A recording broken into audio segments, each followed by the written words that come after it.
Eu tenho o privilégio de repartir um pouco sobre igreja saudável, discipuladora, e queria dizer que a gente está na página 11 do manual. Se você quiser acompanhar, fica ali atento. A gente vai ministrando, provavelmente passando um pouco mais rápido na primeira parte e concentrando-nos mais na segunda parte. A Ila, se tudo der certo, ela coloca para a gente aí o PowerPoint. Senão, a gente vai indo por aqui, né? Perfeito. Eu queria começar destacando o que está em Atos 1, quando Jesus fica 40 dias ali com os discípulos. Naquele período, o texto diz assim que Jesus falava acerca das coisas do reino de Deus. Jesus falava acerca das coisas do reino de Deus. É bastante importante isso, porque que a gente vai observar que há uma intenção em Jesus em construir a cultura do reino. Então, a gente vai ler rapidamente o texto de Atos, capítulo 2, juntos ali, relembrar um texto bastante conhecido, porque essa visão da cultura do reino aparece nesse texto aqui, um confronto e a importância dele. Atos 2, 36 a 41. Portanto, que todo Israel fique certo disso, esse Jesus a quem vocês crucificaram, Deus o fez Senhor e Cristo. Então, final do discurso de Pedro, aquela multidão de judeus que estavam ali em Jerusalém, o texto diz, versículo 5 de Atos 2, devotos a Deus, aqueles judeus de Jerusalém, vindos de todas as nações do mundo, estavam, e no final do discurso de Pedro ele diz isso, né? Portanto, que todo Israel fique certo disso, esse Jesus a quem vocês crucificaram, Deus o fez Senhor e Cristo. Quando ouviram isso, ficaram aflitos em seu coração e perguntaram a Pedro e aos outros apóstolos, irmãos, que faremos? Pedro respondeu, arrependam-se, cada um de vocês seja batizado em nome de Jesus Cristo, para perdão dos seus pecados, receberão o dom do Espírito Santo. Pois a promessa é para vocês, para os seus filhos e para todos que estão longe, para todos quanto o Senhor nosso Deus chamar. Com muitas outras palavras, os advertia e insistia com eles, salvem-se dessa geração corrompida. E aqui é o foco que a gente vai se debruçar nessa primeira parte. Se puder registrar na sua apostila aí, salvem-se desta geração corrompida. E aí os que aceitaram a mensagem foram batizados. Naquele dia houve um acréscimo de cerca de 3.000 pessoas. A pergunta, então, é por que a Bíblia nos deixa esse registro de que aquela geração era uma geração corrompida? E isso é bastante encorajador para nós, porque Deus escolhe intencionalmente um momento X na história para manifestar o seu espírito com o fim de transformar a cultura presente e estabelecer a cultura do seu reino. Então, quando a igreja primitiva nasce, há uma intervenção do Espírito Santo na cultura presente até então, essa cultura que é chamada de uma cultura corrompida, uma geração corrompida. Então, a gente pode começar aqui dizendo que uma igreja saudável e discipuladora está comprometida com o mesmo, né, com confrontar a sua sociedade do seu momento, que é uma sociedade corrupta. Esse é o nosso contexto atual. A palavra grega que foi usada para aquele tempo é escolias, que é a inflexão de escoliose, que é um adjetivo que significa deformado, dobrado, enrolado, encurvado. O sentido aqui figurado é de perverso, a ideia é de algo que está torto, algo que não está funcionando direito, porque foi desfigurado da sua forma original. Aí a gente vai identificando o que, então? Que a igreja primitiva surge numa cultura deformada, numa cultura dobrada, enrolada, encurvada, ou seja, que está torta, uma cultura que está desfigurada daquilo que é a sua forma original.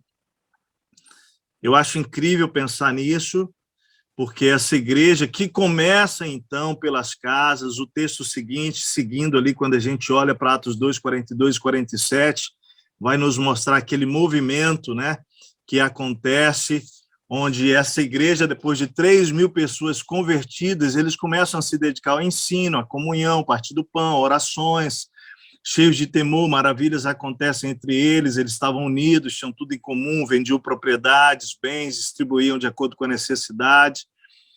todos os dias continuavam a reunir-se no pátio do templo, mas partiam o pão em casa, né? Juntos participando das refeições, com alegria, sinceridade de coração, louvando a Deus e tendo a simpatia de todo o povo. E o Senhor ia acrescentando, né? Acrescentando àquela igreja novas pessoas diariamente. Eu queria olhar para essa passagem, para esse texto, entender que o movimento discipular da igreja de Atos, uma igreja que nasce saudável, começa de casa em casa, mas se alastra pela Judéia, Samaria e confins da terra chega até nós. E aí quero destacar aqui que havia uma mensagem contracultural naquela igreja primitiva, com marcas espirituais muito claras, e eu quero destacá-las rapidamente, talvez ir passando a primeira parte aqui de maneira rápida. Quais são as marcas de uma igreja, então, saudável, discipuladora, missionária, né, que tem a missão no DNA dela de fazer discípulo? Primeiro, é que ela tem o objetivo, nessa igreja discipuladora, missionária, de construir um novo sistema de ensinos, de valores, né? Por isso que eles se dedicavam ao ensino dos apóstolos. Aquilo que os apóstolos haviam recebido de Jesus, eles começam agora a transmitir. O que está acontecendo, então, nessa cultura daquela multidão de pessoas que nasce, né, e que se tornam discípulos ali, é que precisa haver uma transformação de valores, de pensamentos, novos rumos, uma mente transformada pelo ensino daquilo que os discípulos, que os apóstolos haviam recebido de Jesus. Quando a igreja chega em Éfeso, né, chega aos gentios, a gente vai ver isso também, né? Paulo escrevendo lá, quanto à maneira antiga de viver, vocês foram ensinados a despir-se do velho homem, que se corrompe por desejos enganosos. Pode passar ele, é o próximo texto. A serem renovados no modo de pensar e a revestir-se do novo homem. Ou seja, há uma importância tremenda nesta igreja que está nascendo, rompendo Jerusalém, Judéia, chegando até a região dos gentios, a que se trabalhe a mudança da mente. Uma cultura é transformada pela mudança da mente, mudança de cosmovisão, ou seja, numa igreja que está sendo implantada, ou que está avançando, né, numa cultura corrompida, desfigurada do original, deformada, precisa trabalhar-se a mudança de mente. Quando a gente fala de discipulado, então, precisa passar pelo agir da palavra na mente das pessoas para que haja uma mudança de cosmovisão, né? Mudar a lente das pessoas. A gente vai entender isso. A segunda coisa importante que acontece nessa igreja primitiva é um novo jeito de se relacionar com o dinheiro. A cosmovisão tem que tocar na questão da grana, do dinheiro, dos bens, né? Eles se dedicavam, então, ao partir do pão. Vendiam as propriedades, bens e distribuíam de acordo com a necessidade de cada um. Ou seja, aqueles 3.000 se convertem, Deus logo vai ensiná-los a importância de lidar com os seus recursos de uma nova maneira.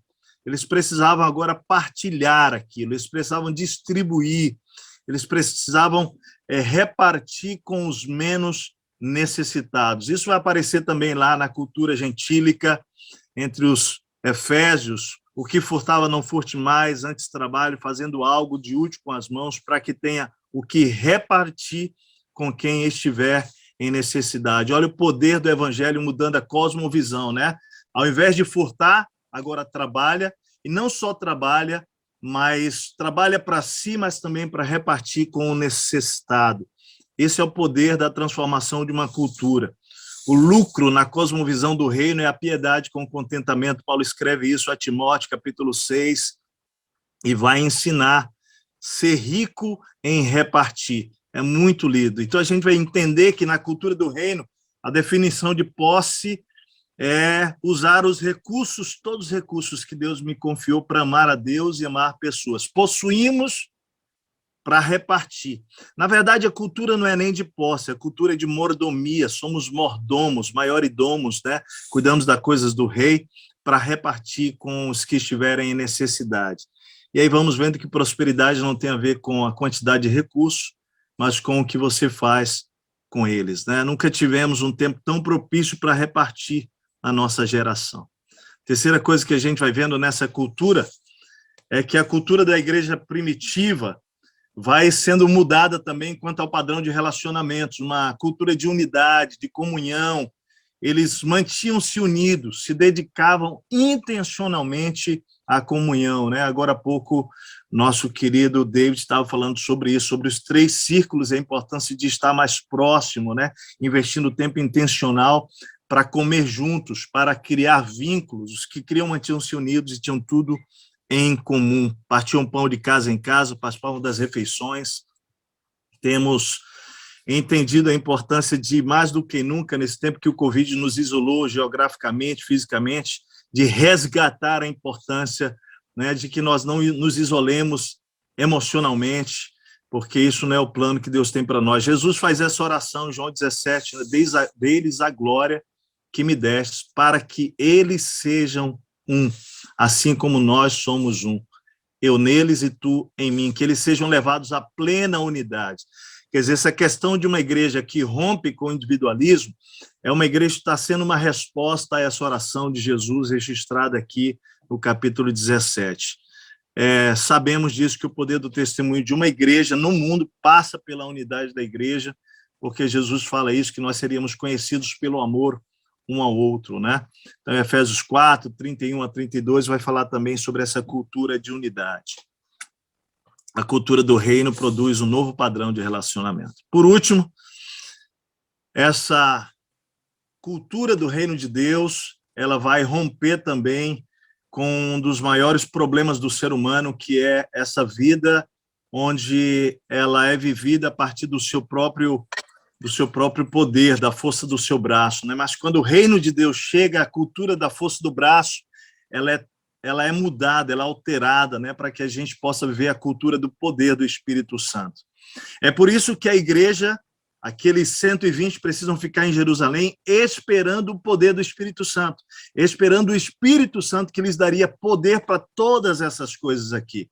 Poder para viver um novo ensino, uma nova cosmovisão, poder para um novo relacionamento, poder para lidar de uma maneira diferente com os bens, com o dinheiro, e poder para testemunhar, poder para viver o ministério, para exercer a vitória contra o pecado. A cultura daquelas pessoas seria uma nova cultura, não mais na força pessoal, mas no poder do Espírito Santo.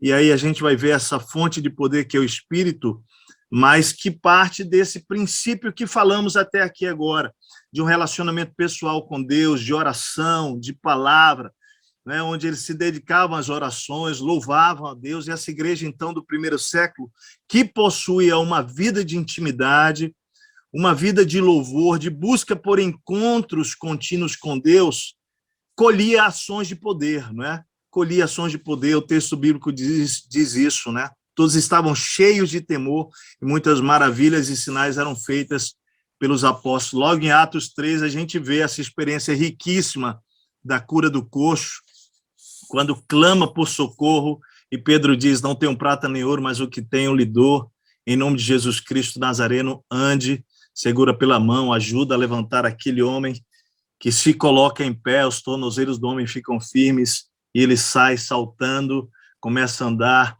louvando a Deus. O povo, quando vê aquilo, louva a Deus, porque o poder que está exercendo sobre a vida daqueles discípulos é o poder de Deus. Homens simples, cheios do poder do Espírito Santo. Efésios 5 diz, não se embriaguem com vinho, que leva à libertinagem, mas deixem-se encher pelo Espírito Santo.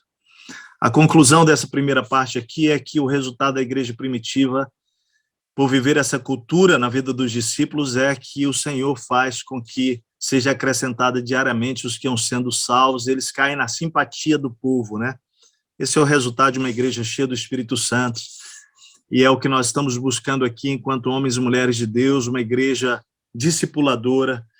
E aí o cristianismo é a história que dá sentido à nossa história, né? Criação, queda, redenção, e essa nova criação do reino que vai vivendo uma nova cultura de vida, uma nova cultura que afeta todas as áreas da nossa vida e transforma. E o Senhor vai acrescentando aqueles que iam sendo salvos, né? Nós podemos, então, ser parte dessa história que a igreja está escrevendo, né? Ser parte daqueles que transformam o mundo com a cultura do reino.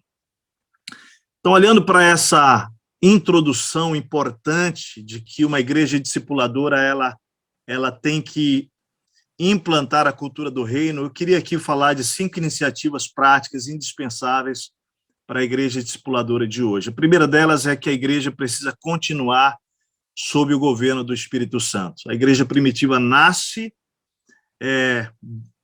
revestida do poder do Espírito Santo, ela é incentivada a ser submissa a Deus, como filho Jesus foi ao Pai, João capítulo 5, né? A gente vê isso, Jesus lhe dá essa resposta quando diz lá, o filho não pode fazer nada de si mesmo, só pode fazer o que vê o pai fazer, porque o que o pai faz, o filho também faz. Pois o pai ama o filho e lhe mostra tudo o que faz, sim, para a admiração de vocês, ele mostrará obras ainda maiores do que essa. Eu creio que a igreja vai viver obras maiores do que as de Jesus, se ela andar no governo do Espírito Santo, e Deus quer isso para nós. Essa é uma marca fundamental. De novo, tudo começa na nossa relação com Deus, na relação da liderança de um homem e de uma mulher com Deus, governado pelo Espírito Santo, tendo encontros divinos com o Espírito Santo, né? Segunda marca importante aqui de iniciativa prática é a liderança pastoral, ela precisa ser espiritual antes de funcional. É muito imprescindível isso, liderar pela centralidade de uma liderança que ouve ao Espírito de Deus na palavra, ouve a Deus e obedece. A autoridade de uma liderança, ou seja, uma liderança pastoral espiritual, passa por não apenas ter relacionamento com Deus na palavra, mas obedecer aquilo que Deus fala. E cada obediência que nós temos aquilo que Deus revelou, Deus valida a nossa autoridade espiritual. Eu considero isso aqui muito importante, por quê? Porque é possível que nós tenhamos pessoas muito funcionais e práticas no exercício do ministério na igreja, mas não necessariamente elas são espirituais. A maneira que eu tenho dito para a equipe pastoral, na escolha das pessoas às quais nós estamos orando, para que possamos discipular, é primeiro orar, mas orar pedindo a Deus o quê? Que Deus possa nos entregar pessoas cujo coração deles anseia por relacionamento com Jesus, anseia por encontros com Jesus, porque nós queremos liderança de influência espiritual antes de influência de competência. E a competência nós formamos, mas a espiritualidade é Jesus quem forma, e se a pessoa não for para a presença dele, nós não vamos formar essas pessoas. Então, queremos ter uma liderança espiritual antes de funcional. Terceira, a liderança geral da igreja, não só pastoral agora, mas a liderança de ministérios, tá? Ela precisa ser o reflexo de Atos 6, 3 a 4. É interessante pensar que para distribuir o quilo do amor, né, como a gente chama aqui, os alimentos que nós, uma vez por mês, levamos, a igreja traz 1 quilo de alimento, uma vez por mês, nós consagramos a Deus, eles levam para as células, depois as células traem para o nosso culto, para a nossa celebração, e a gente vai ver que aquelas pessoas que vão distribuir o alimento para as viúvas gregas, o texto bíblico é incrível dizer que escolham entre vocês 7 homens de bom testemunho, cheios do Espírito Santo e de sabedoria. Atos capítulo 6, versículo 4. Versículo 3 e 4. E eles iriam se dedicar à oração. Precisamos identificar que na igreja primitiva, para distribuir o quilo de amor, os alimentos, o critério não era baixo, era alto. Eram pessoas de bom testemunho, cheias do Espírito Santo e de sabedoria. A gente às vezes pensa que isso é só para os pastores, né? Não, isso aqui é para quem está na liderança, na ponta da liderança de ministérios que nós confiamos e delegamos na vida da igreja. Então, para nós, é bastante importante que nós discipulemos e pastoreemos a nossa liderança geral. Liderança de ministérios, lideranças de cursos, lideranças de Celebrando a Restauração, liderança de vários ambientes da igreja serão discipuladas, né? Você olha que Paulo investiu forte na liderança, né, dos seus presbíteros, dos seus líderes, e nós acreditamos nessa importância de nós discipularmos. Jesus não se preocupou com programas para alcançar as multidões, mas com os homens que as multidões seguiriam. Robert Coleman escreve isso lá, registrado por Edmund Chan no livro Um Tipo Certo. E o quarto aspecto, para mim, importante, que eu queria destacar para nós aqui de iniciativa prática, é que nós precisamos acolher as pessoas que vão sendo acrescentadas, pastoreá-las e discipulá-las em múltiplos e diferentes ambientes e grupos. Aqui eu coloquei algumas coisas para vocês entenderem de prática na igreja. Então, imaginem chegando pessoas que vão se convertendo diariamente, semanalmente, mensalmente nas nossas igrejas, elas chegam. Então, nós temos alguns ambientes muito estratégicos de acolhimento para essas pessoas, para de cara já começarmos a trabalhar a vida delas. Os primeiros ambientes nossos aqui é o Celebrando a Restauração, que é um programa de 6 meses. Depois nós temos o Retiro Espiritual Minha Vida Tem Jeito, e nós temos alguns grupos de apoio, grupos de passos, grupos de oração. Nosso primeiro passo com as pessoas que se convertem é enviar para esses ambientes, que são ambientes para nós de restauração. É a ideia de que a ovelha chega cheia de carrapicho, precisa ser tratada, né? Então, enviamos para esses ambientes de restauração. Paralelo a isso, nós temos outros ambientes que nós chamamos ambientes de crescimento, de ensino. São 25 grupos de crescimentos espirituais que nós temos, com vários cursos, né? Parceria com a Universidade da Família e outros cursos que nós mesmos construímos aqui na Monte Serra. Então, o objetivo nosso de levar as pessoas para lá é para que a gente trabalhe na questão da cosmovisão. De novo, o discipulado tocando na mente das pessoas, na maneira de elas olharem a vida, olharem o casamento, olharem o dinheiro, olharem o trabalho, olharem os seus relacionamentos familiares, seus relacionamentos vários relacionamentos profissionais, ver a profissão como a missão, não mais como um objeto de ganhar dinheiro. Vamos trabalhando na cosmovisão. Então, vamos levando os novos convertidos para esses ambientes de crescimento, para trabalhar na cosmovisão. E também inserimos essas pessoas, então vocês já entenderam, ambientes de restauração, ambientes de crescimento para tocar na cosmovisão, e aí vem o ambiente de pastoreio e evangelismo, que aí são as células, que é o nosso ambiente de cuidado, né? E aí os nossos outros ambientes de também multiplicar discípulos, que são as células, viagens missionárias. E aí vamos também levando essas pessoas, à medida que elas vão crescendo nessa jornada, nós queremos levar finalmente ao ambiente da formação de liderança, que são os nossos microgrupos de líderes gerais e os microgrupos pastorais. Todos esses ambientes têm algo em comum, todos eles focam em relacionamentos espirituais e relacionamentos pessoais, porque acreditamos na aprendizagem relacional uns aos outros. E, por último, nós incentivamos a busca pessoal pelo uso dos dons espirituais. Acreditamos na importância de cada pessoa dentro do corpo de Cristo ser equipada, né? Para que possa exercer os seus dons espirituais. Cada pastor, cada líder, cada membro no lugar certo, cumprindo a sua função para que Deus promova, então, finalmente, a edificação da igreja, que vai acontecer com cada pessoa cumprindo a sua parte nessa expressão viva do corpo de Cristo, que é a igreja. Então, acho que são práticas que nós estamos vivendo aqui, queríamos compartilhar com os irmãos e com as irmãs também nessa manhã.